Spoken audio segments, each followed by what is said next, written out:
Welcome to Emerge and Empower Podcast TV, a platform where resilience meets transformation. Here, we amplify voices that have faced trials, trauma, and adversity, stories that inspire hope, healing, and empowerment. Every episode brings raw, unfiltered conversations with individuals who have risen from hardship, embracing faith, strength, and purpose. Join us as we break the silence, uplift one another, and emerge stronger together.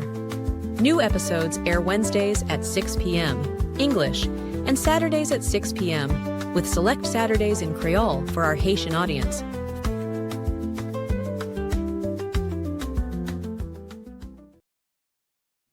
Hello, all, and welcome. Welcome again to another episode of Emerge and Empower. But this is a special segment called the Shemergence Virtual Conference 2025.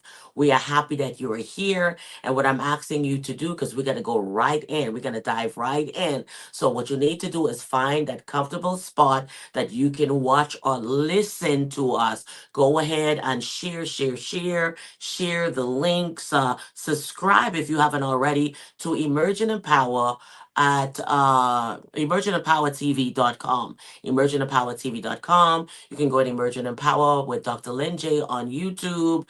You can find us on Apple and all of the audio podcasts. This is a special segment, once again, that's called Shemergence. Okay, Shemergence Virtual Conference 2025. Now, the very first conference we had was in 2020, right in the midst of COVID. And we had individuals that came on to share their stories of their emergence. Ever since then, I also was on the verge of launching my very first book that was called Shemergence, I Am She. And wow, that book made such a tremendous impact that we had to get it translated. It is translated in French and it's also translated in Spanish. Now, after all of that, people said, how did you do it? I'm reading it. I can't believe it. So I had to share with them the words that I affirmed myself and also the prayers that I prayed. So we had a affirmation journal and a prayer journal that was also birthed, all around that one first book. The journey continued in a book called The Shift. This is now me married and living my life. Is it my best life? Was it the Cinderella story? I was still trying to discover who I was. I was still bleeding. I was existing. I was lost, confused. All right. I shared that with you. So go back, read I Am She, which is book one, go to book two, which is the shift.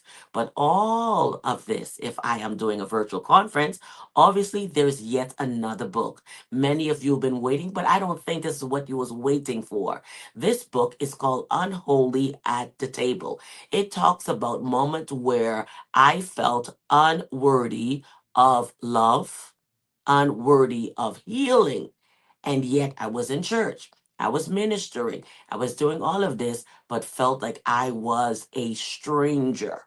All right. So I take you through that journey so that you can understand that though it might look like we have it all put together, we truly don't have it all together. Healing is every day. Healing is a process. Healing is not overnight. So if there are any of you that are watching here today who think, well, I talked about it, there's more. After you've talked about it, there's more that you need to do. You need to break that down and you need to find a coach. You need to find a mental health coach. Whatever it is that you need to connect. You have to invest in your life because it is important. So we have many women that will be on the panel on today that will be sharing their moments where they felt undeserving, unworthy. But what did they do about it? Did they stay there or did they pick up themselves to do better with their lives? So, on today, as we will be bringing each of them onto the set, what I want you to do is go ahead and subscribe if you haven't done so already. Share. I'm waiting. Share. As you share, I'll see if you share because it shows me whenever you share. So go ahead and share. Do not let Shemergence Virtual Conference be your best kept secret. It is here for the world. And it doesn't matter what continent Your connect is on. As long as you're playing it, someone will see it. Stay tuned. Remember when coffee was just coffee? A routine sip, part of the 2 billion cups consumed daily, enough to fill an Olympic swimming pool every 3 minutes. Same old flavor, same old routine. For centuries, 75% of coffee drinkers have settled for mediocrity, masking the taste with sugar, syrups, and overpriced add-ons. But what if coffee didn't just promise to be amazing? What if it actually was? Introducing Alive Coffee, the first coffee that tastes as good as it makes you feel. Meet the coffee that thinks beyond the cup. Bold, smooth, alive. Made from expertly roasted top-quality beans, Alive Coffee is smooth, rich, and shockingly delicious. Stop drinking May, start drinking Alive. The coffee that delivers just like the 90% who won't start their day without it. Alive Coffee. Wake up, take over. Feel alive. All right, everyone, we are back. We are back, and welcome to my beautiful guests on today. Let's clap for them and say welcome to the Shemergence Virtual Conference on today. We are thankful that each and every one of you are connected here on this virtual summit. Now, every one of you are not locally, meaning where I am, but you're each on a different part of this globe. But as you introduce yourself on today, you can also say where you are reaching in from and also introduce yourself. Let's start with Jen. My goodness. Hi, I'm Jen Sulak. I am in the Dallas Fort Worth area, and I'm a photographer, artist, and conceptual speaker, and other speaker as well. And it's like, I don't know, I just love being creative. I love connecting, and that's just basically who I am. All right, let's keep going. Hi everyone, my name is Gladian Rivera. I am the founder and CEO of Obsidian Rising. I am a career alignment coach with a focus on supporting individuals dealing with burnout. And I am here to provide tremendous insight from my previous career as a victim witness coordinator. Thank you so much.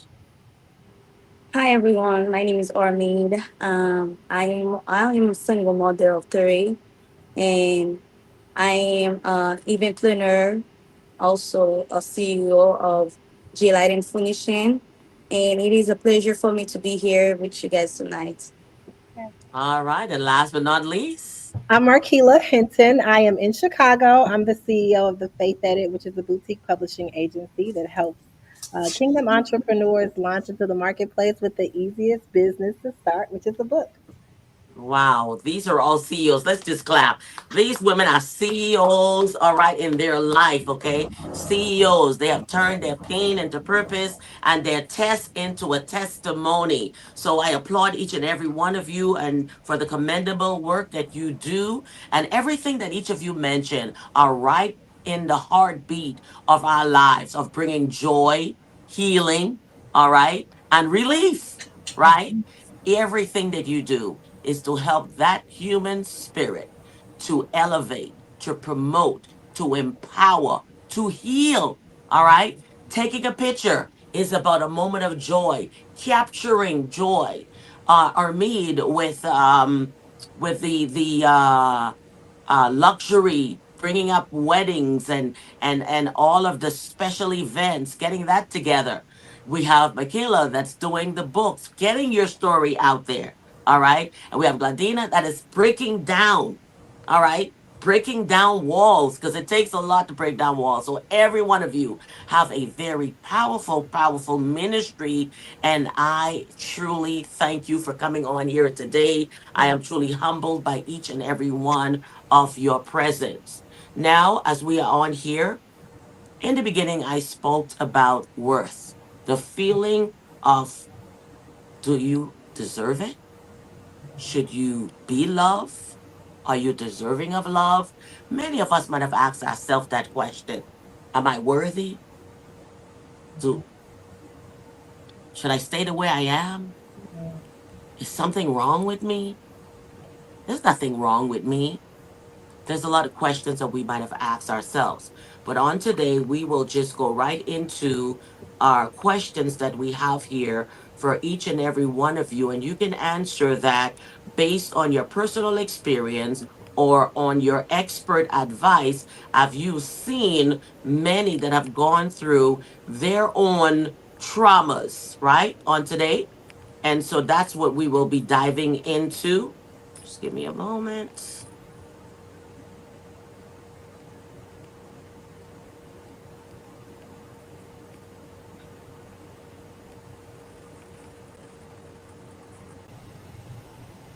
All right, so we have our panel right here on the Shemergence Virtual Conference. Yay! We are here. We are healed. We are joyous. We are on the other side. You know, some people say we're outside. Yeah, we're literally outside.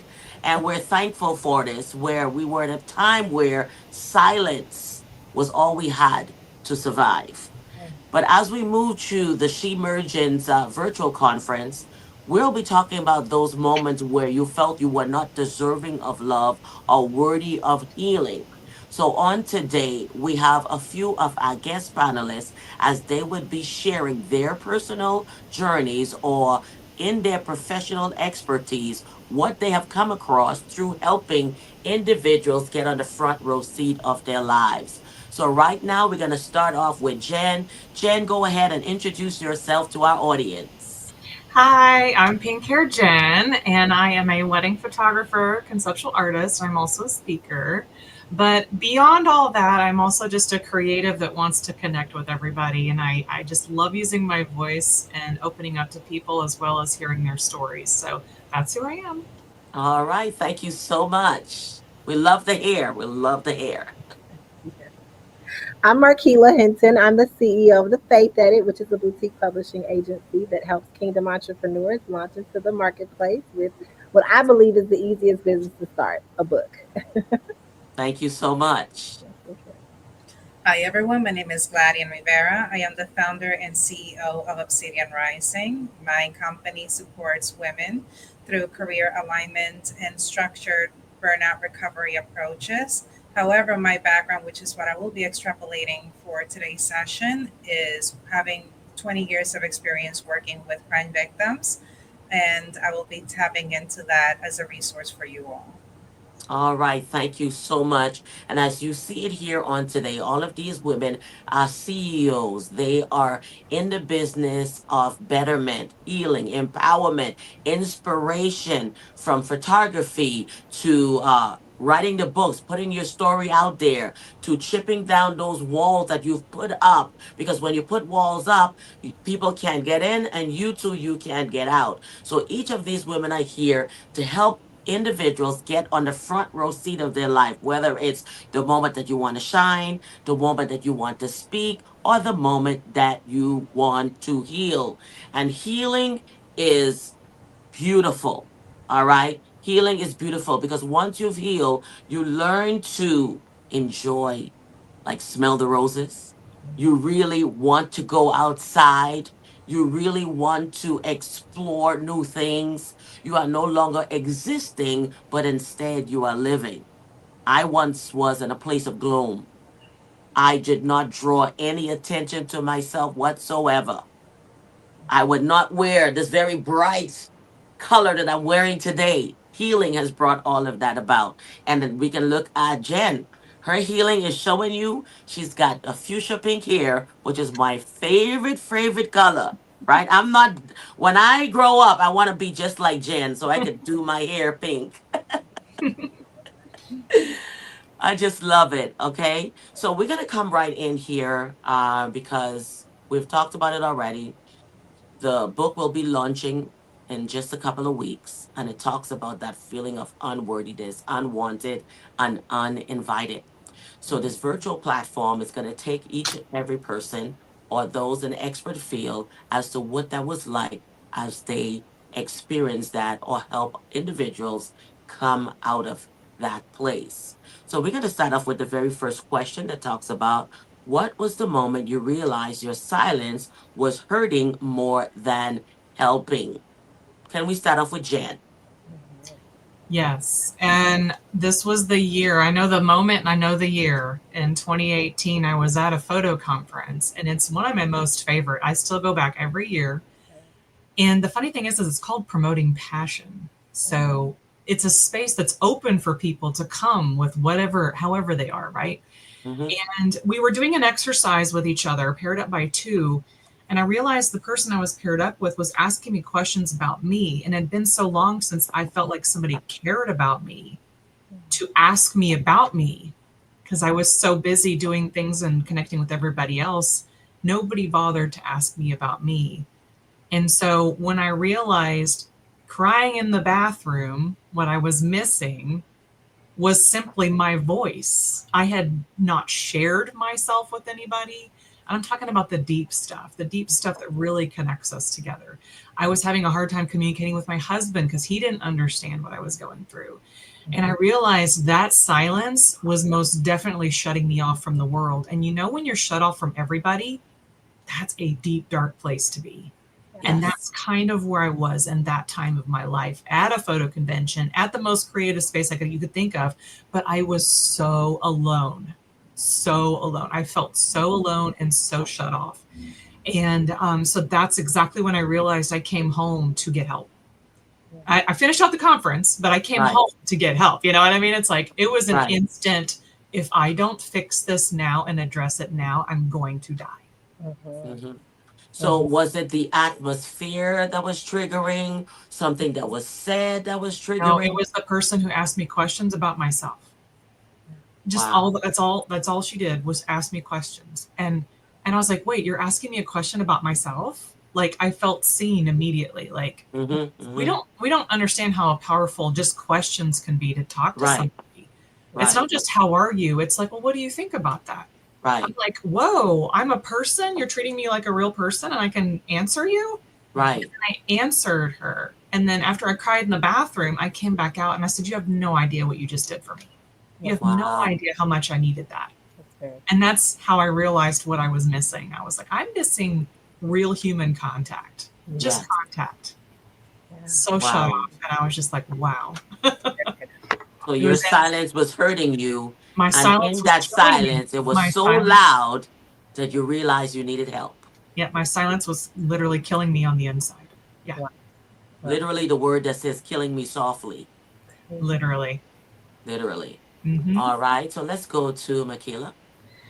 Um, so I talk about shrinking a lot in my community. I think a lot of times, especially women, we're taught that being silent or you serving other people is how you can be a good person.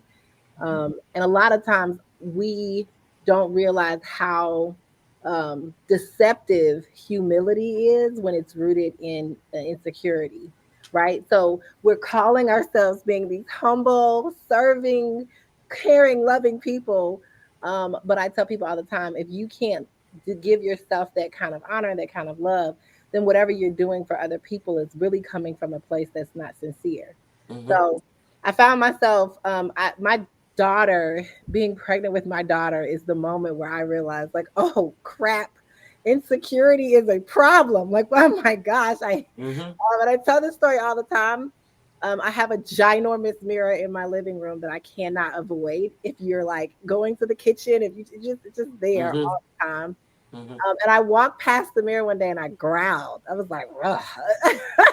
And like all of the negative things I've been saying to myself, all those bad things that I was thinking, they had never actually come out of my mouth. Mm-hmm. Growling was like when all of the things that were inside of my head were external. So it was that moment where I said, "Oh, okay, oh, hold on." Now the cat's out the bag. The big hairy beast is no longer just hidden. It's Right. real. It's in front of me. So I had to really do some work. And my dad's a pastor, my granddaddy's a pastor, my mom's a chaplain. I'm a good old church girl. So you know You're a what we do? PK. Yes. You know what we do when we feel like we don't know what to do? We go to God. We go to prayer. And God showed me the story of Adam and Eve in a new way that I had never experienced.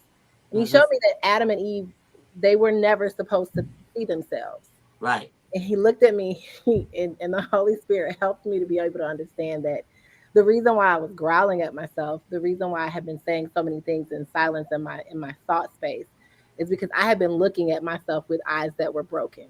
Mm-hmm. And God began to deal with me about how I can be free in seeing myself and seeing other people, and how it's not my job to shrink or to downplay or to even change myself for other things or other people.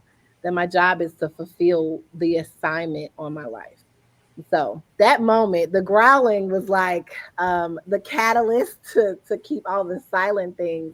Mm-hmm. Um, but it also really helped me to be able to understand a lot more about who I was as a human. And so dealing with my own insecurities, mastering the way that I saw myself gave me space to be able to help others, not only deal with their confidence, but to help them launch their assignments.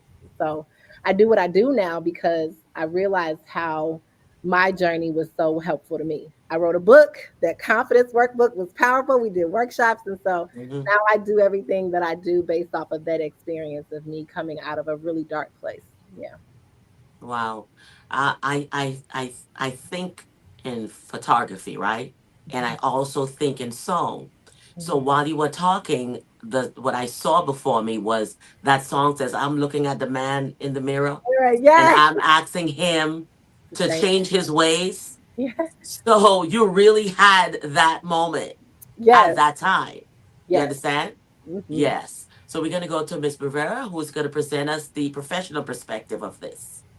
Thank you. So I see silence as a tool that perpetrators, whether they could be batterers in and domestic violence or now known as interpersonal violence cases, Hmm. utilize to maintain power and control over their victims. Mm-hmm. That is also a tool that it's typically used in households where I don't know if you've heard the saying, what happens at home stays at home. Right. You know, you don't share any to anyone outside about our dirty laundry. That Mm-hmm. is also a way to maintain certain information be kept at home. And so, in cases where you see sexual victimizations that have happened in the house, there has been a culture of silence throughout. Mm-hmm. And essentially, you want to have a sense of discernment. What is it that is keeping you silent? But Mm-hmm. we also want to distinguish it with what is it that is a boundary. Obviously, we don't walk around the world and talking about all of our problems. We want to have boundaries, but it's a key differentiation from being silent Mm-hmm. that is a projection from someone else to enhance their control over us. Now, I'm going to shift in the workplace for a little bit because I've also been talking a lot about manipulative tactics that happen in the workplace as a way to control individuals, subdue them, and ultimately leading them into a path towards burnout. Hmm. And gaslighting and silence are those two major tools. It's, we didn't say that. I don't know what you're talking about. Who told you that? Mm-hmm. And so I always get tell all of my clients, make sure to keep track of the conversation, who was there, of the date, the time, the exchange altogether. Ultimately, how did that make you feel? And email all those details to yourself on an email because it is going to have a date and a timestamp. Timestamp. That's very good. Yeah. So cool. Yeah. That is really great. I picked this up as a child, for example. I noticed that whenever I have a positive or negative experience, I would pay attention to the time or Yes. what was happening. And then I would write it down. When I was listening to a sermon at church, but within that sermon, I picked up something that the speaker did not say, right? So I write down the time, who was speaking, or maybe something that they said. Later on, when I go back, I'm like, wow, that was 3 years ago.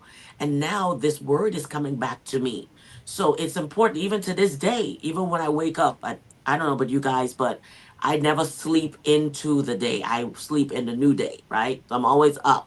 I have a prayer line that goes from 11 to 12. So I'm up. Once that's over, it takes me a good 2.5 to 3 hours to unwind. That's me. And it wasn't until I went through, I thought I was all healed. I thought I had covered every basis in my life. and I went through one of those programs in order to mentor other women. I had to go through the program, and the woman was talking about her experience at night, and she was triggered just by going to sleep. It wasn't until then that I realized my not sleeping from 4 years old, 5 years old, 6 years old, when other kids were taking naps, I was afraid to fall asleep because every time I fell asleep, that's when the enemy crept in. So I took this all the way into my adult until early this year for me to come to a realization of your problem isn't the caffeine in your coffee, Yeah. okay? It is the fact that I didn't realize this is why I wasn't sleeping. So then I learned to get creative when I'm awake. I write, I use that time, right? But the time stamp that you just said is very crucial because it takes us back to so much. It brings so much in revelation. It causes you to pay attention to your environment, to go beyond the regular. Somebody just saw yellow, but you saw yellow, pink, you saw it all and what was happening, what was unfolding in the scene. And that is truly uh what happens in the place of silent. Even though people are silent, it's really, really loud, right? It's really loud. The person might seem silent. That's why we can touch this. When people have mental health, people think mental health look like somebody with a needle sticking out their arm or they on drugs and they're drooling. There are people who are the life of the party and they're going through they're silent, but they're literally loud in their noise. There's body language, things, that we give off. And Yes. those who are experts or experienced can say, there's something going on there. And you want to pull on to that, right? Yeah. So that is leading me into how did unspoken expectations or family dynamics influence your healing journey? Because it's all unspoken at first. Family wise can silence you, right? Mm-hmm. In my case, when I told my story, I didn't get the reaction that I thought that would happen. So everything that happened after that, I kept it to myself. Mm-hmm. Okay. So we're talking about the unspoken expectations of family dynamics. How did that influence your healing journey? Anyone can chime in. I know for me, my ex husband and I have a fabulous co-parenting relationship, but we were terrible in marriage, and so I tell the story all the time that um, it wasn't necessarily disapproval or he didn't understand that I needed to be healed. It's just that I think a lot of people outside of me, they perceived me as a person who was already confident, right? So they felt like, Mm-hmm. oh my gosh, Markeela, you're fine, and I'm like, no, I growled at myself in the mirror, guys. And so I think a lot of times people who are comfortable with their trauma, um, they are okay with you staying in your trauma. And so Right. I found that I had a few people who they were just uncomfortable that I was now addressing the problems in within me because they didn't want to address their problems. And so a lot of my healing had to be kind of, I don't want to say like in your face, but it very much so like I don't care if you don't think I need more help. I Mm-hmm. I need help. I feel like I need help. I'm gonna go get that help. But I also think that there's like positive expectations. Like my Mm-hmm. daughter was the reason why I was so insecure, but then also she was the reason why it was so necessary for me to heal. And of course, she didn't have expectations like of having a mommy who was going to be a publisher or any of that, but she did have expectations for me to get up every day and feed her. And she was a baby, so I had Right. to take care of her. And so on that journey of healing, I having to take care of her as a human, stewarding her, newborn life, really made it a requirement for me to stand up against some of the things that wanted me to be complacent. It was like I have this whole little little gift. She's this little diamond in my hand, and I can't be some half-hearted version of myself just because Mm-hmm. people think that it's enough when I know it's not enough. I hope that makes sense. Yes, yes. Yeah, and I wanted to echo something you said earlier, Michaela, about the expectations of you always got to put yourself below everybody else. You got to go serve everybody and all these environments and communities that you're connected with. So, what I had pretty much grown up in is, yes, I had a great loving family, but because of what we were taught from a certain perspective of, well, somebody else always has it worse, so you should just be thankful for where you are. Oh my goodness. And I'm like, well, okay, so in that frame of mind, I'm going to shut down anything I'm thinking or feeling, and I'm just going to pray for somebody else. That does me no favors going into adulthood. No.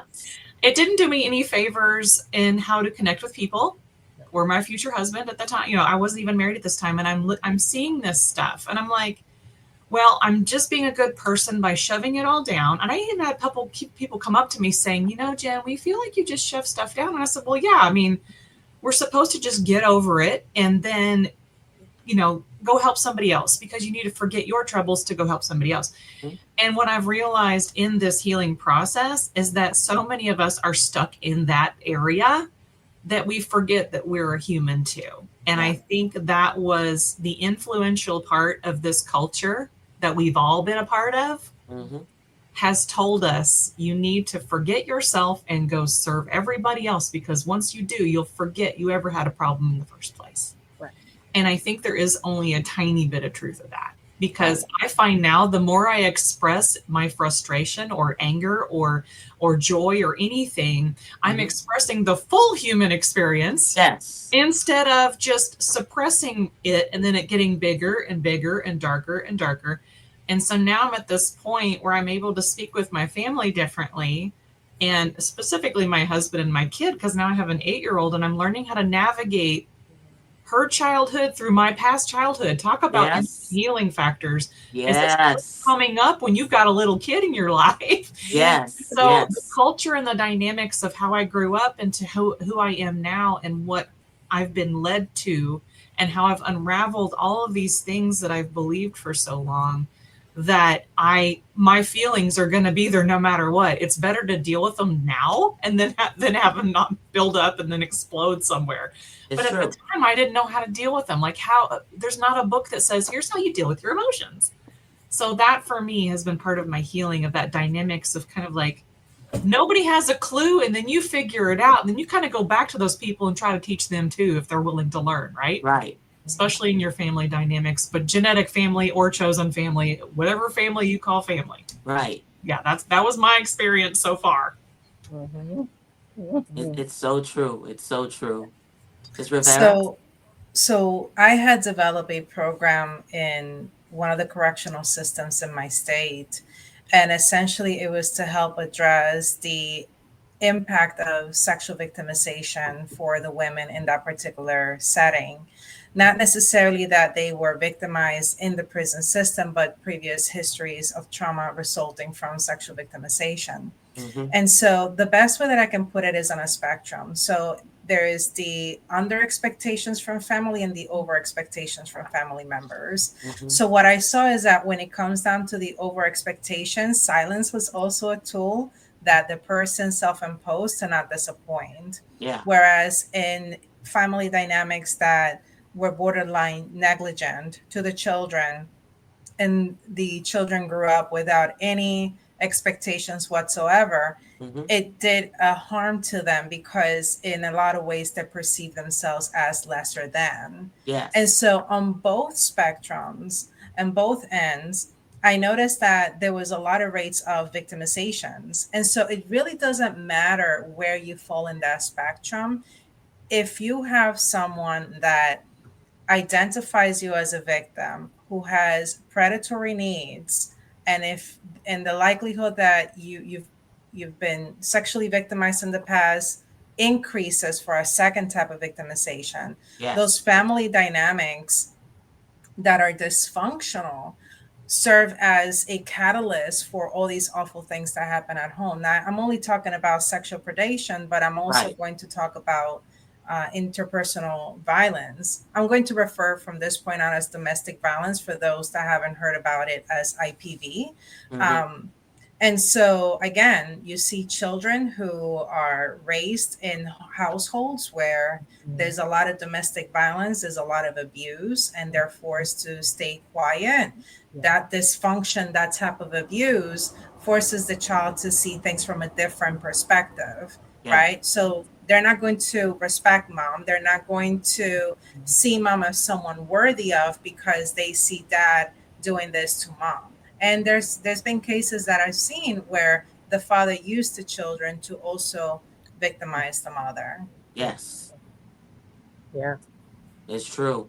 And it's actually a cycle because when you look at it through generations and family, because it wasn't resolved in this generation, it continues in the next, and all it does is it gets worse. Then it Mm-hmm. becomes something like this is our way, this is everyone. It becomes norm. If it doesn't go this way, so everyone start looking at it. For example, um, I'm gonna go back to something Jen said as you relate to your daughter who was 8 years old. I did not realize until my daughter was 6, going on 7 years old, that I realized it was not my fault. Mm-hmm. Because now I'm looking at her innocence. I was like, there's no way if someone did this to her that she was dressed a certain way, she talked a certain way, there was nothing about her.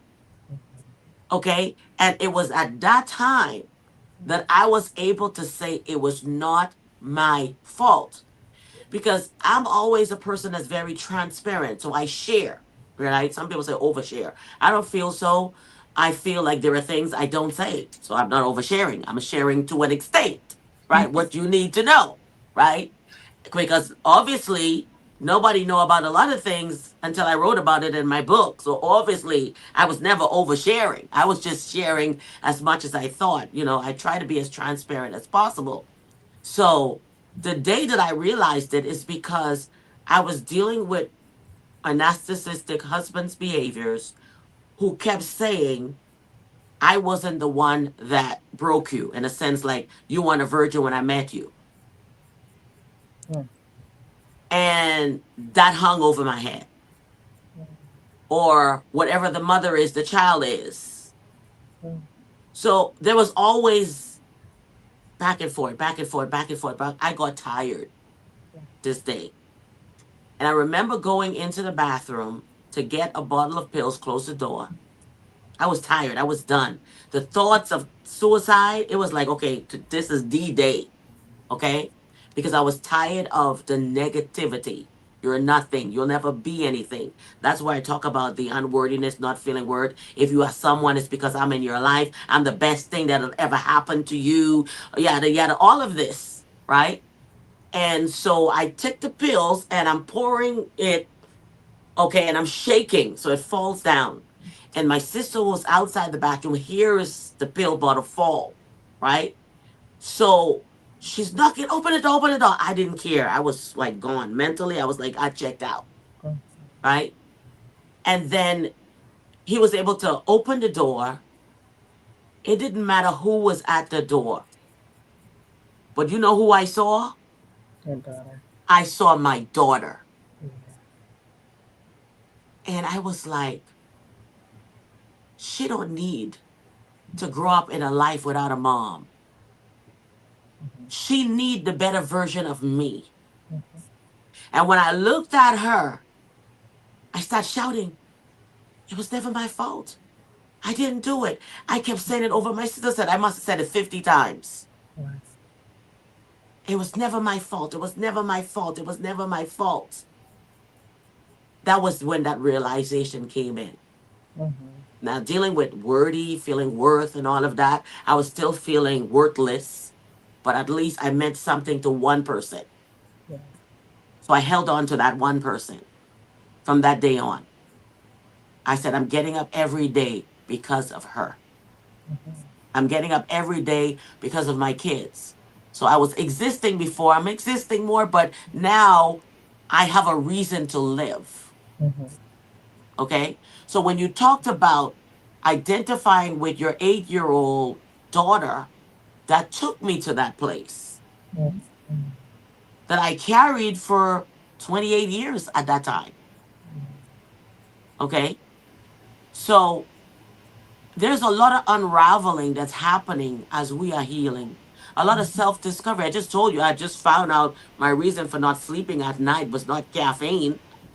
I found that out this year and I'm 50. You Yeah. understand? Yeah. So it keeps unfolding and unfolding, and you're learning, and I love it. So now I said, you know what? This is the time of my creative juices. That's why I'm up. I no longer say, you understand what I'm saying? Oh my goodness. It's a beautiful place. So that's leading me into what's stopping you from speaking sooner, and what finally give you the courage to share. Mm-hmm. I can take the lead on this question if that's okay. Go Yes. ahead. So one of the, again, looking at it from a victim witness coordinator previously, when it came down to victims of domestic violence, they lived in constant fear because of their partners. The abuse, more often than not, escalates anytime a woman is trying to separate from their partner.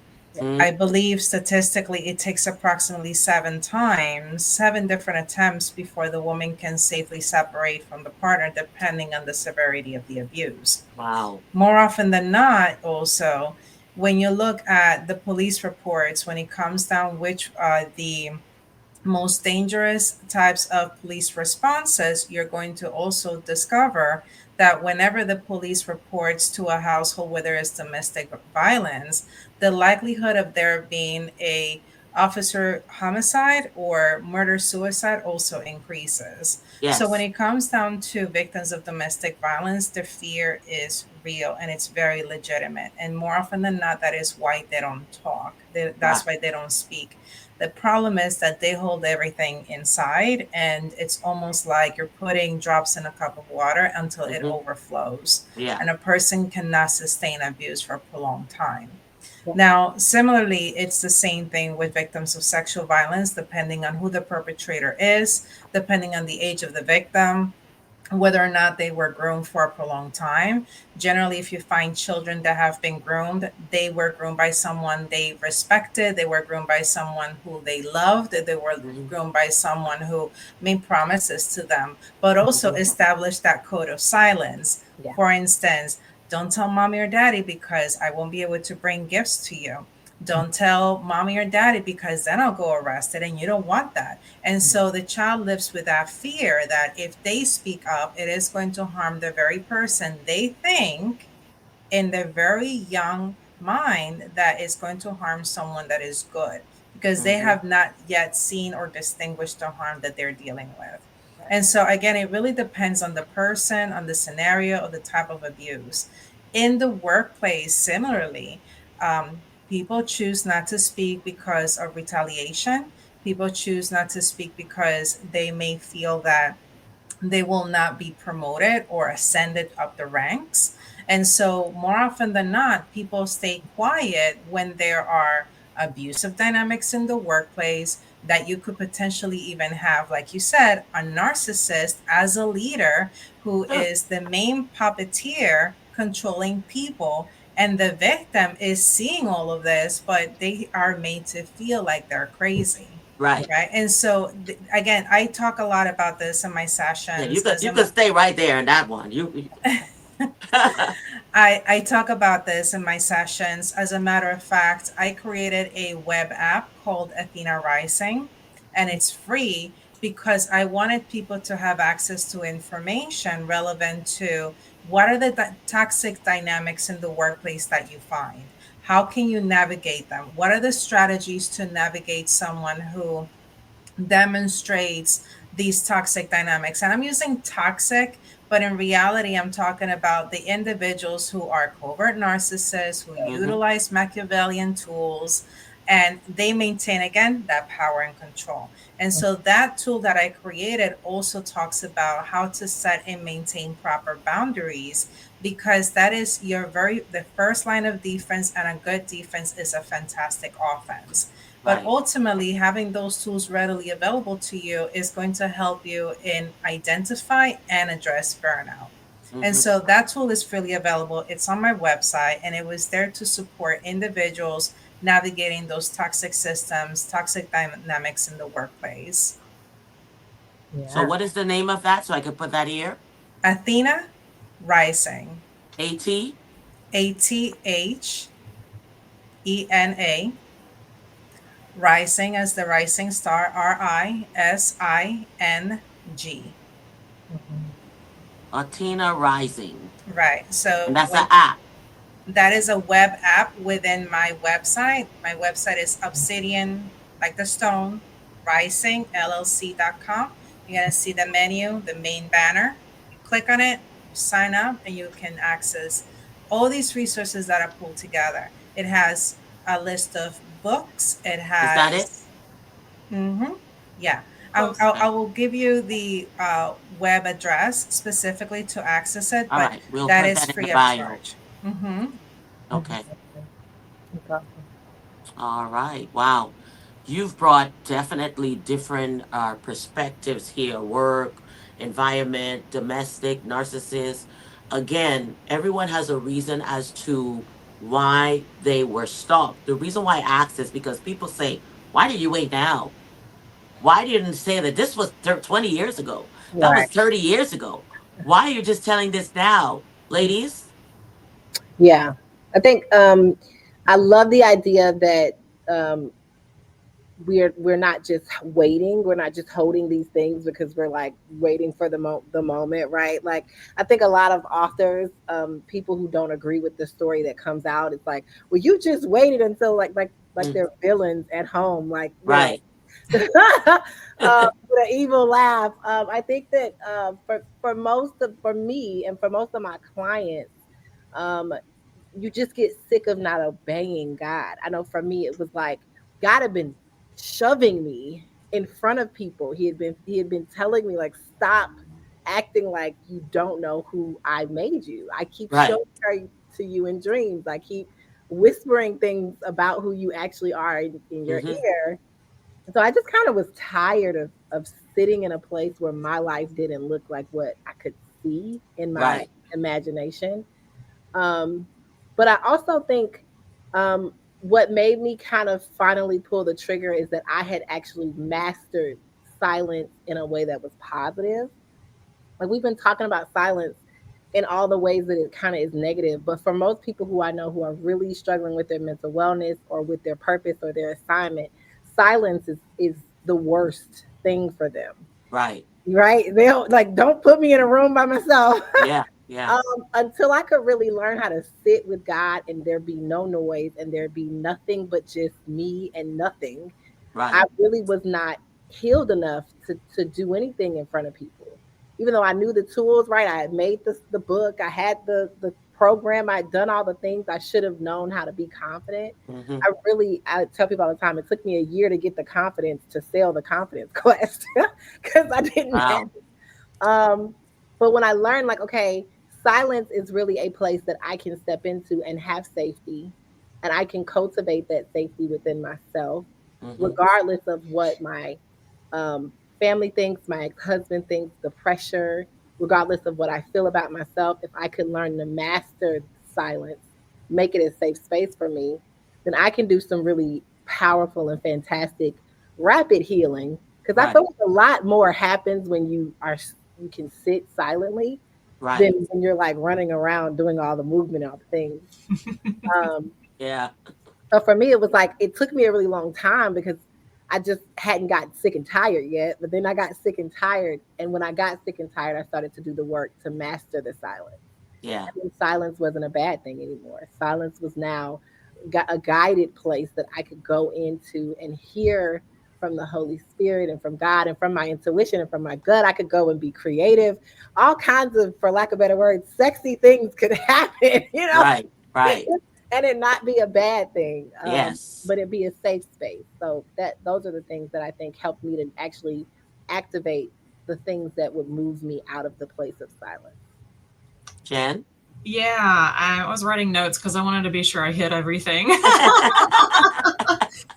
So what I was writing about my personal experience is that the reason I didn't speak out sooner is because I had built such a great case against myself. It was easy to not speak up. Oh my. And the interesting thing and I'm a movie buff, so I love how movies can help you articulate what you can't see or say. And so in the movie Pretty Woman, we all know what she did as a profession, and we all know where she was as a person. Right. And she's laying there saying the bad stuff is easier to believe. Right. That is what I had built against myself, is everything against me. So I didn't have a voice at that point. And where the shift started happening, where I was starting to recognize where I was ashamed about things, I was definitely feeling unworthy at that point. Because if you've built such a big case against yourself, you're very worthless. You have nothing to offer the world. And that's kind of where I had gotten to at that point. But what I didn't also realize is the previous times before that, a couple of years before that, when we tried to start a family, I had 2 miscarriages in a row at photography conventions. So I'm bleeding out at these photography conventions, feeling like a complete failure, but a brilliant artist. I can make art out of everything. I can make this scenario into art, and I am doing that now, right? Like talking about it. But when you have miscarriages and no baby, you're invisible because the baby doesn't exist. And I'm going to have a moment like you did, Dr. Linda, this year in March, for the first time in my life. Wow. I realized they were alive. Yes.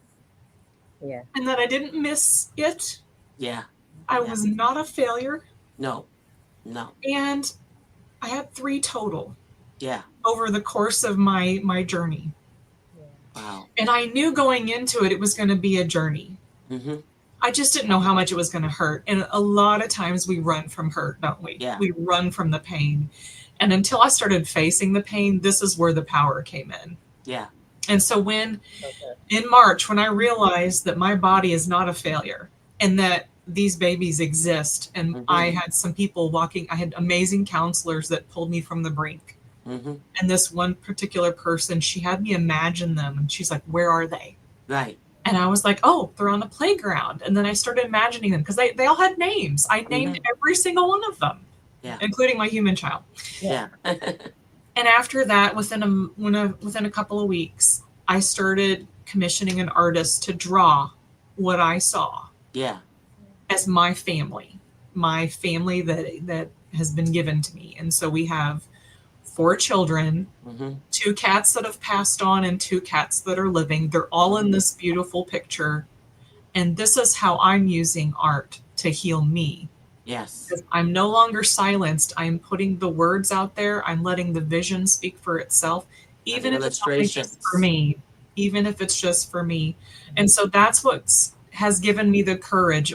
Back to the question here, what gave me the courage to share? Knowing that I'm not alone in all of this, and that I'm not the only one. I know that in 2015 and 16, I was going through it. At the time, I started sharing about it almost immediately because what else was I going to do? If I don't share it, I don't want to bottle it up anymore. So I found the courage and voice at that point. And then that's when slowly it got dark again. And then boom, I was re-released out with my fresh voice, knowing that I have value for the world here. I have a story to share. I have art to make. I have so much more art to make. You know what I mean? Yes. So that's where I'm at with that question, is like, my voice is valuable and my story is my story. And like you said, Linda, just this year have I discovered that I'm not a failure. I have dropped 20 pounds just because of that shift. What God has showed me, that you are not a failure. Yeah. Let me applaud you, ladies. It's amazing. We're going to go to a break so we can just take a pause for people who might have cried along, who was like, I'm gonna give y'all a break so I can come back. Okay, refresh so we can breathe. We're gonna take a short break here and we'll be back.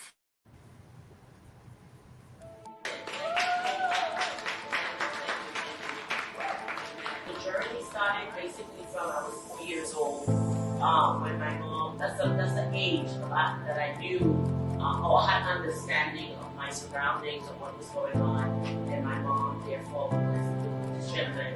And that's when I realized I didn't have my father. You don't know what you don't have until you realize what is in front of you isn't yours. And we were treated literally like stepchildren, you understand? But I thank God for the book and the journey. If you haven't read book 1, you have to read book 1 for book 2 to make sense, because it's a flow and it's a sequence, and there will be a book 3 thereafter. I was trying to summarize it all and put it in the second book, but it didn't make sense. The book that's publishing basically talks about once I now got married, have a life, what I still went through. Alright, it was not a Cinderella story, it was not a Prince Charming story. It was a cycle that kept going, and I had to wake up from it. So I live to tell the story because I could be like the women that are on the side of the road. You see people that are out there prostituting or doing whatever. You don't know their story. No little girl got up and just said, okay, I want to be a prostitute. I want to be on the street. I want to sell drugs. Nobody wakes up one day to do anything. It is the experiences that people have that causes certain things to end up happening. So as a Christian, first of all, you must be forgiving to people. So something happened. Sometimes I'm watching a lot of African movie, the young lady that was her only way to be able to help her family. That was the route that she could take. Alright? So these journeys are hard. I was suicidal until I was 28 years old. And that's when I forgive myself. Everybody here, you have to want to live. If you are sick, you have to want to be well. So that's basically the journey. I'm growing. Now I turn my pain into purpose. I created new. All right. Turning our pain into purpose. We are back. We are back. As we continue, I hope that you've been blessed. And I pray that you go back and you go in the replay. If you missed anything, there might be a lot of nuggets that was dropped today. There was a word, a message in there for you. Just go back. What I love about social media is you can always go back. You can replay it and put it on replay until it get there. Right? Just let it sink in. Let it sink in. So we're going to just go dive right in as we continue into our next question. And this is to anyone who would like to answer. How do you differentiate between being private and being silenced? Private and silenced with a ED.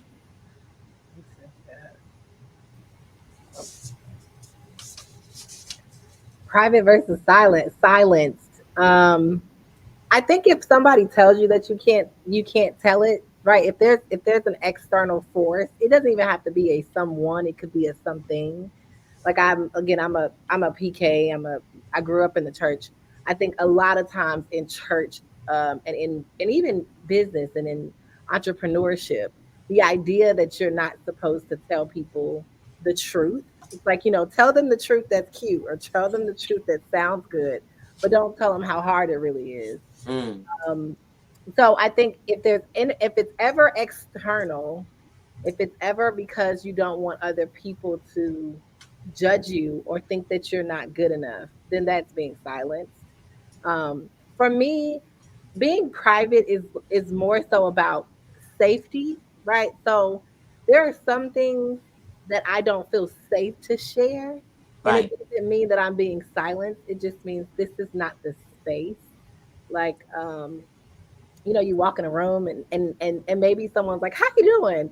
And you're like, "I'm good," but really you're like, "I'm exhausted. It took me Right. 45 minutes to get here." There's just some places where you can go off and say, "Girl, I'm exhausted. It took me 45 minutes to get here." But there are also some times when it's just not the time. Right. And so you're not being silenced because you understand how to navigate relationships and you understand how to navigate safety. I know for me, I had people who felt like I should not discuss certain aspects of my divorce.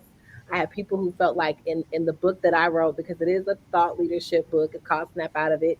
It's about kingdom women understanding not to play small. So people thought that there were certain parts of my story. I went through domestic violence as a young girl. I was sexually assaulted as a young woman, and so people were kind of surprised that they were hearing about these complex topics while I was talking about business and entrepreneurship. Right. um, but I think all of those things kind of play a part together. And so there are moments when your story needs to be told in the way that it needs to be told. Right. So then, as I always say, let it rip. My mom told me to let an email rip yesterday, and I sent that email so fast. She was like, "Mom, then you can let it rip," as my mom said. So that's good. That's good. Ladies? Yeah, I wrote something a little bit to this question, because where I was coming from was still in this same vein of sharing pieces of my story, and I was like, well, if I'm being private means I can still talk about it. I'm just not going to talk about it to every single person I know. Like you were just saying, like it's like you don't need to share everything with everybody all of the time. It's Right. kind of like save those for spaces that you feel are not only safe, but like are they the right spaces to share Right. these things? And for being silenced, I still see that as an external or sometimes an internal like shoving down of your voice. And so what I had kind of thought about was, to me, being silenced in this case of my story was I never open up, never share where I was coming from in culture or family or everything around you. And all of this around me was just saying, just be quiet, no one cares. Say that So again. it was so easy to just be silenced by everything I heard and everything I talked to myself about too. Yes. And so when I think about being silenced, I think about it like that. Yes. I Indeed. echo both responses. So the imposition of silence, as I mentioned, as a tool to enhance power and control, it exists. But we can also, in our own spaces, take a step back to reflect in our silence, be still, right? And one thing I want to convey very briefly is that boundaries are a way to keep you safe. And I will never stop saying this. I think I'm going to take it to the grave. And Mm-hmm. anytime that you say no to something, you're saying yes to yourself. But there are three types of boundaries. So the first one is, imagine the big wall. It's that very strong boundary. You don't share any information about yourself to others. On a need to know basis, even if that. So I'm going to compare it to working in the prison system. I used to work in the prison system, traveled to all, at the time, 13 correctional institutions, and I did direct work with incarcerated individuals and later on with returning citizens. The prison is not the place to share anything about yourself, because anything that you share about yourself, it will be used against you, and it can be used as a tactic to manipulate you.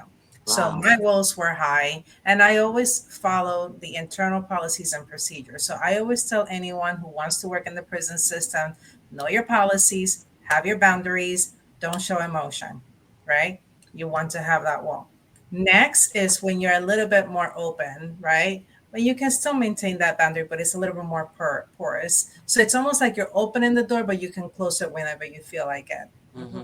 And so, with that boundary, the way that I think about it is, when you're in the office, right? You want to be able to connect with people. At the end of the day, we're all human, but there's certain things that you don't want to share, right? I can talk about coffee, I can talk about food, I can talk about one of my favorite movies. But I learned that whenever I talk about the favorite type of music that I listen to, I usually get the side eye, right? So that's something that I usually don't talk about, because people say, oh, you listen to that? I was like, yes, I do. So I stopped telling everyone the music that I listen to. And then there are people that navigate through the world as these beautiful butterflies that they can tell everything to anyone. And I love that. I love to see that, because they feel safe enough to be open with the world. But I also fear for them, because whenever we start talking from a place of pain, when a place of hurt, or we talk about our past experiences, particularly from a trauma perspective, we're giving people insider information that they can, and again, can and will use against us. Hmm. And so I'm always very careful. I like to keep my boundaries porous, but there are times that I have those walls up and it's like the Great Wall of China. I will not share anything. I love it because I do have, like, I work with a lot of young people and they'll say things to me that I don't want to tell my husband because I know he can't keep a secret. He can't keep anything. So I just know I can't say anything to him about. So if something go out, the last person people are going to think about is me. I mean, even if it's just a regular conversation, you want people to know if you tell me, you didn't tell me for people to know. I'm not, we use the express that I'm not Channel 7 News, right? That's going to repeat it over and over till you get tired of it, right? But I remember there were times when in while you're worshiping, right, and you feel the presence of God, and I'm feeling like I shouldn't be feeling this because I'm not deserving of even feeling his presence, right? I'm overcome with joy and I'm in church and tears are flowing, right? I'll get home because he's a pastor. Why are you crying? People are going to think that I did something to you, yada, yada, stuff like that. So I was silenced. Mm. Then I had moments where I would just open up on what people knew. I told you they didn't know the rest of the stuff that's in my book. They just knew the incident had happened because the church knew, people knew. So I would go back to that place when I want to share with young women and tell them, I know these things are real. I know there is sexual traumas at home and there could be uncle, neighbor, just so they could feel comfortable that they could come and talk to me, right? Whenever I would share that, he'll come. I'm sick and tired of you telling this story? Aren't you embarrassed? Aren't you ashamed? Silenced. And I would cry. I was never one to be outspoken. To heal me, I got an answer for you. Yeah, I was gonna But then, just to save my truth, I would choke up and I would cry. Just to say a word. So I stayed silent. People would say, smile. You have a beautiful smile. Strangers will walk to me. What's wrong? Smile, woman. And I'm like, what's there to smile? Why? Because I had to be silent. I literally had a muffle on. If church ended and I shook somebody's hand too long, when I get home, what were you talking about? Why, So it was always monitor, monitor, monitor. So after a while, I realized, and I'm 18 years into this marriage. I got married young. I met him when I was 13. As I go through my healing journey, I realize he was manipulating the situation from the beginning. I just wasn't wise to it. You So were as I start young. as I start to heal, that's when I start lifting those fingers off. I start taking care of myself. Never got my nails done because he didn't like it. Didn't dress a certain way because he didn't like it. I didn't have friends because he didn't like it. I didn't call family because, again, I was muted. So I saw that time as me living in a state of zombified. I went to church, I went to work, and I came home. I didn't do anything else. It was until 17 years into our marriage that somebody mentioned, oh, I'm taking my wife out for anniversary dinner. We never went out. You could cook. Why you have to spend the money? All of these things was happening, and I just kept getting smaller and smaller. So for me, and when I tell this to people, they say, "Oh, I can't believe you could marry somebody that you didn't love." I was coming out of a situation. He was somebody I respected. He showed me a security, so I accepted that security blanket.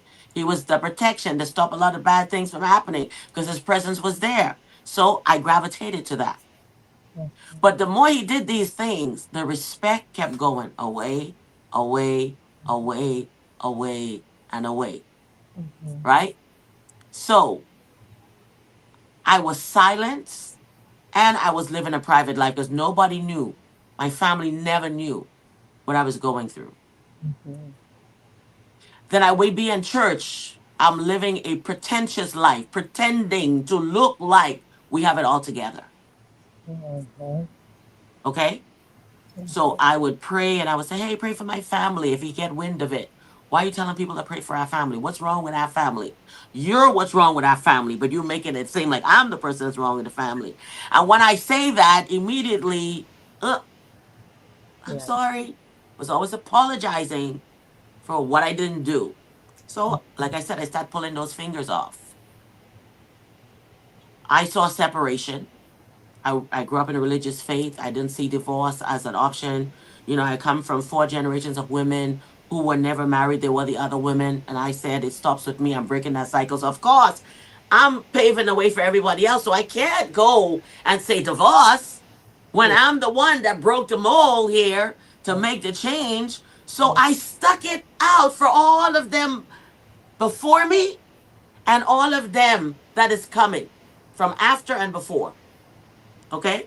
So when I talk about the silent and private, let's say, for example, when you see people go through a divorce, maybe they were married for 30 years. Do you know in that 30 years, they've been separated probably from 5 years in? So the last 25 years, they weren't married. Right. Some people are just waiting for the kids to get out of college or whatever their reason is, and it happened. These things don't happen overnight. Yeah. They had already happened. The world just found out about it. Okay. Yeah. So today I've been married 32 years, and that 32 years we're gonna have been divorced 3 times. But Mm-hmm. from year 18 to about 2 years ago, we were in the house together. The world saw us together, but we were not. Mm-hmm. Mm-hmm. So that's what I say private. You saw me, but you didn't know my private struggle. Yeah. You understand? Mm-hmm. But I was finding myself. You talk about roaring at yourself in the mirror. My roar was from kitten to lioness. Yeah. And whenever he said something, I would come back with a word. I've never wanted to be disrespectful, but I said, I don't like you saying that to me. And I stood my ground. I'm Mm-hmm. not going to let you destroy my life. I'm not going to. I kept talking and talking and talking. After a while, I started making my own friends Mm-hmm. because I needed my control. These are my friends. It took a lot to get where I am today.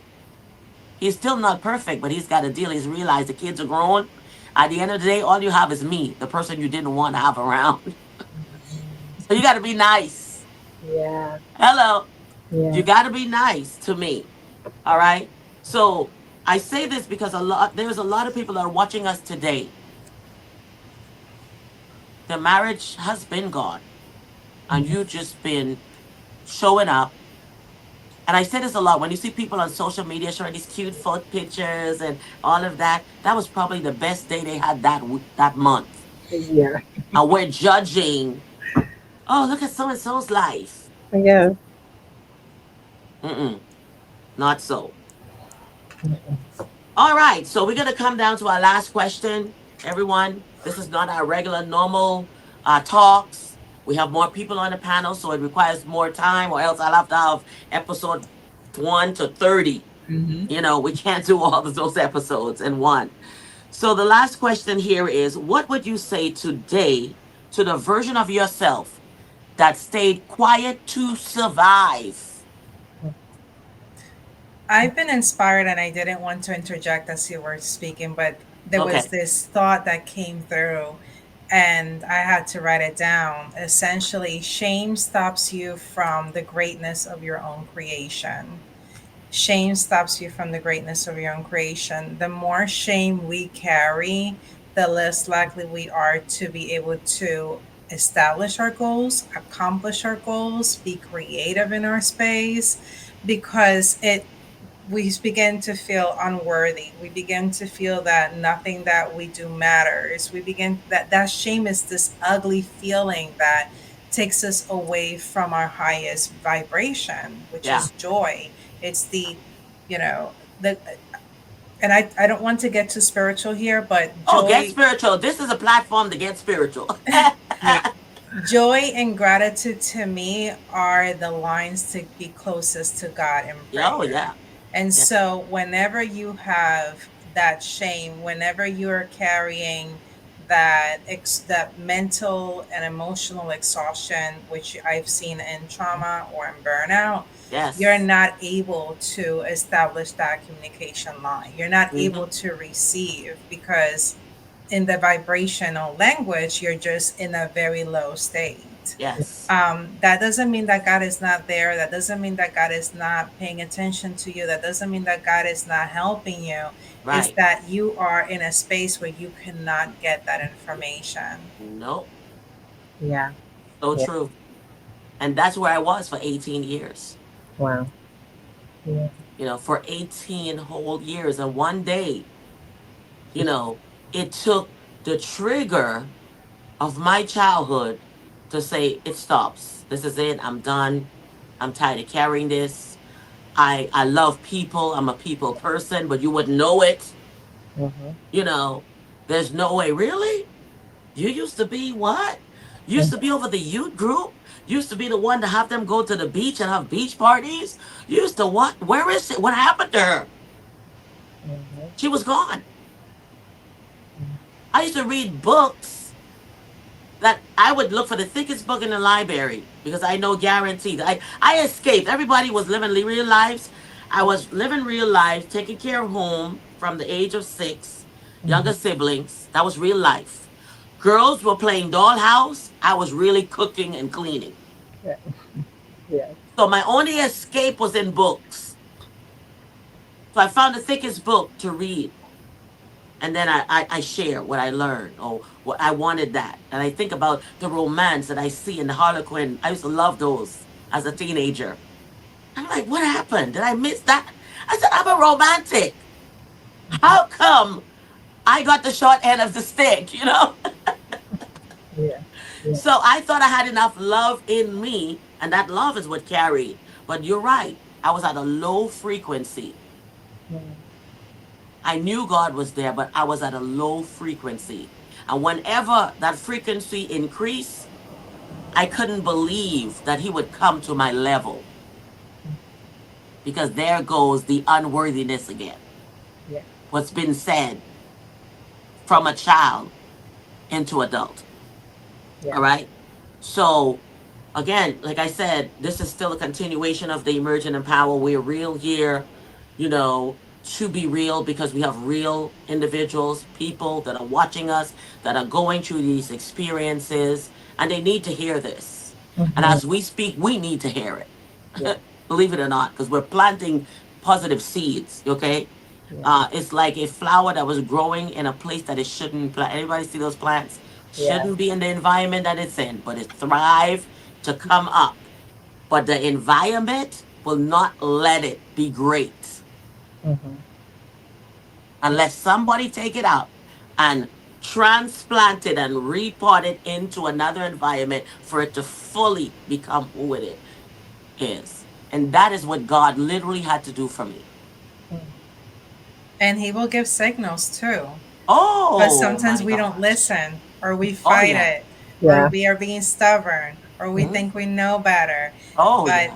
if you become obedient to when you have that feeling of, I don't belong here, nothing I do is going to fix the situation, and Yeah. you are strong in your faith and you have that confidence, you're walking in your light and not in your shame, and you Yes. remove yourself, that's when you allow the space to come in front and center and let God do his work. Yeah. Yes, indeed. That's why you see everything I do is the butterfly. Because I came from the caterpillar. I almost died in the cocoon. But Mm-hmm. now, you can't tell me nothing. I'm at a point like I am so confident. I was so low self-esteem. I wear confidence like a garment. It's not the hair, it's not the nails. I could go to Walmart and walk out of there like I just came out of Vogue. Yeah. It's the confidence. Yes. Yeah. Okay, I go thrifting, and I say this all the time. You would dare to say that's a dress that came off a thrift rack. Why? Because the confidence that exude it is so powerful. All Mm-hmm. right, and when people say I love you, I say no. You saying that now, but you didn't say that 10 years ago. It's because I'm loving me now. Right. All Yeah. right. And that's what's exuding and that's what you connecting to. Don't get it twisted. Yeah. You know, it's because I am now loving me. All right. So Yes. we're going back to this. So the version of yourself Mhm. today, okay? What would you say today to the version of yourself that stayed quiet to survive? Speak to her. Mm. That I you said something that I think is extremely powerful. I think culture likes to make it seem like if you like yourself, that it's a negative thing. But there are a lot of studies and tons of use cases and even scriptures that talk about how important the way you see yourself is to the way that you interact with other people. Mhm, So I do a lot of like guided meditations with my clients where they talk to themselves or they hug themselves or they interact with themselves because there's so much work that can happen when you really learn to, like you said, love yourself, like mhm. yourself, give yourself compassion, take away blame. There's so much that can happen in that space. So I love this question. I think the version of me who was silent to survive.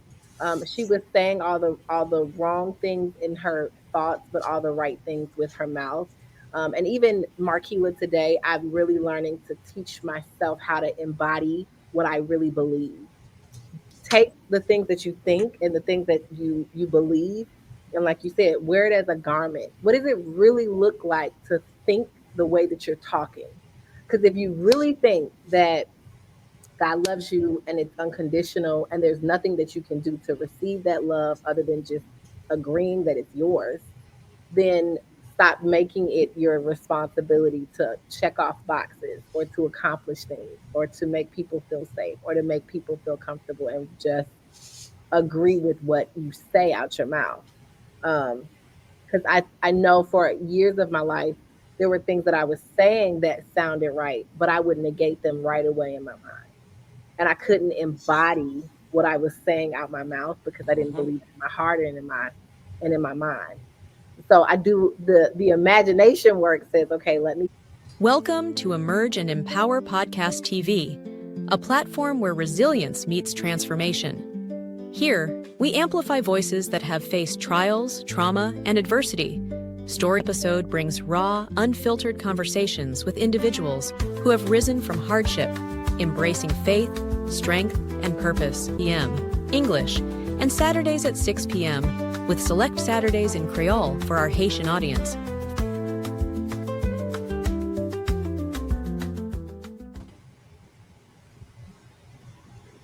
All right, we're back.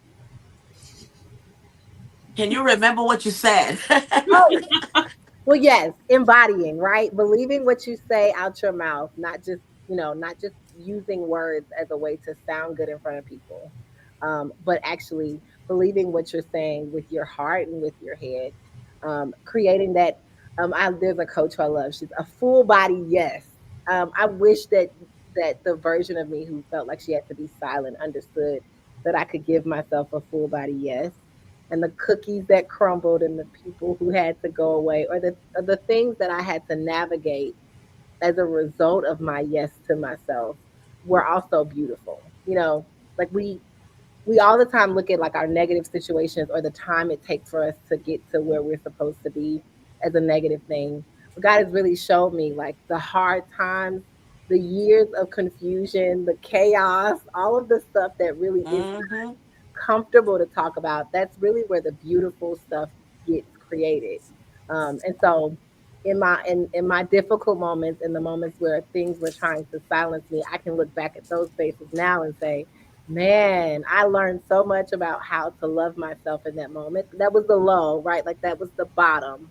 So now the ceiling as a result of that, I was very low. That was my floor in that moment, or my basement. So Right. now the opposite of that is I get to be the type of Marquila who can show up in the world, who can give compassion to other people because I give it to myself first. I can love people without frills because I love myself without frills first.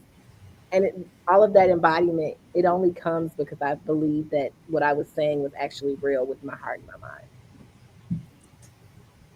Thank you so much. I'm gonna borrow one of my trophies here and say to you, congratulations. Thank you. You've made it. You have emerged. Yeah, yes. And like you're saying, I might have been quiet before, but now I don't know. Even before I was cussing my ex-husband out. He was acting crazy, and I was acting crazy with him. But now there's a freedom to what I say, and it's not just That's it. noise. Yeah. That's it. Yes. Thank you so much. That was just definitely beautiful. Jen? Yeah, so I'm taking myself back to the Jen that I am envisioning who was in that really dark place and felt really alone and isolated. And I would say to that Jen right there in that moment, you are not alone. I see you. And I think there is something powerful about being seen.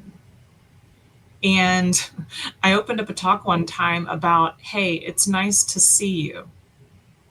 Because even now I can still struggle with those things that come up that say, well, nobody is seeing you right now, so you're invisible. And I went through this long season of invisibility, and I just felt like nobody sees anything at all. But I would go back to her and say, I see you. And you definitely aren't alone sitting there on the floor crying, and you can't figure out why you can't stop crying, because I see it. And I know there's people dealing with that right now. It was never just me. And I also wrote down, there's something powerful about being seen and known as who you are, your truest identity to the core of who you have been made to be. Mm-hmm. There's power in the knowing of that.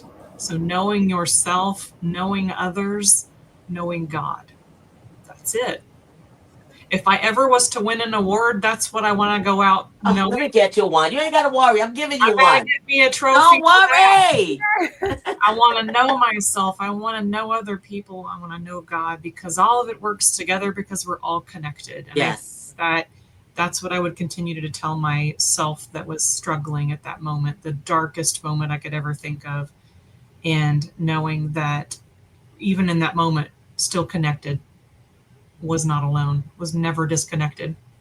So, yeah. So that takes me to my first book that talks about Shemergence, I am she. You have emerged. Okay. I got to get you a shirt. So we'll talk about all of this later. So I can get to everyone that has participated in this virtual conference. You have emerged. You have come away from. All right. So you are Shemergence. Yeah. You have emerged. Amen. Dr. Rivera. Yeah, so the one thing that I want to say is for anybody who is listening with a very dark moment in your life right now, and you're seeing us as individuals who have emerged, or from my experience, you can learn something from it. There's a couple of things. Don't allow a traumatic incident define who you are or your identity. Don't fall a victim again of wearing that victim blanket over you, because you're more than just a label victim. Yeah. You are a survivor. You will get to the point where you will become a thriver, a healer, and an alchemist. You will be able to alchemize the pain into something wise. And so it's going to take time. It can take years. Make sure that you're connected with mental health counseling. Make sure that in the event that you cannot connect with a direct therapist, there are women's programs or shelters out there that have counselors who can work with you. Yes. And, they work on a particular scale. So it could be depending on what you can afford. Right. So the services are out there. Don't restrict yourself thinking, oh, I'm never going to be able to heal or move on. Mm-hmm. Also, if you happen to have a history of sexual victimization, the Rape, Abuse, Incest National Network has a chat availability that is completely anonymous. And so you can share what happened to you. You can disclose the incident. Nothing is going to affect you. They're not going to reach out to the police. It is a space for you to let it out, and they Right. can give you resources. And in that website, there is centers.rain.org. where you can look for organizations in different states and you can connect with those organizations that can provide you with that level of support. Now, I Yes. am a burnout coach. I treat burnout in the same trauma informed lens as I would have with working with victims. So if Mhm. you are managing those symptoms of burnout, feel free to reach out. I am here for you. All right. Well, you heard it here on Emerge and Empower as we are running the Shemergence Virtual Conference. Now, if you found any of my guests to be relatable, do reach out. You can inbox me so I can get you in touch with their information. If you watch my pages, LinkedIn and Facebook, and even Instagram, you'll be able to see their bio and their links so that you could be in touch with them, especially if they are in your area and you want to see someone in person. But remember, you can also do it virtually and you could be anywhere in the world and still connect and get the healing that you need right on your sofa, right in your bed, wherever you are sitting at a park. You can have someone come right there and just, mentor you, empower you, help you. And burnout, guys, is stress. It's very disabling and it causes so much more, even especially if you have unresolved trauma. And then with burnout, I don't know what to say. That's just a recipe for disaster there. So let's heal. Let's heal for real, right? Start. Don't say, I don't know how. Start. Start by talking. Now, if you've talked and you say nothing has happened, I'm still hurting, it's because there's more to it. You have to go to the next step. You got to keep moving in this journey of healing. It is not spontaneous. It's not overnight. Even though we live in a microwave society, it's not. You have to take time and invest in your healing. Amen. So Yeah. thank you so much, ladies, for being here on the set on today. I really want to thank you.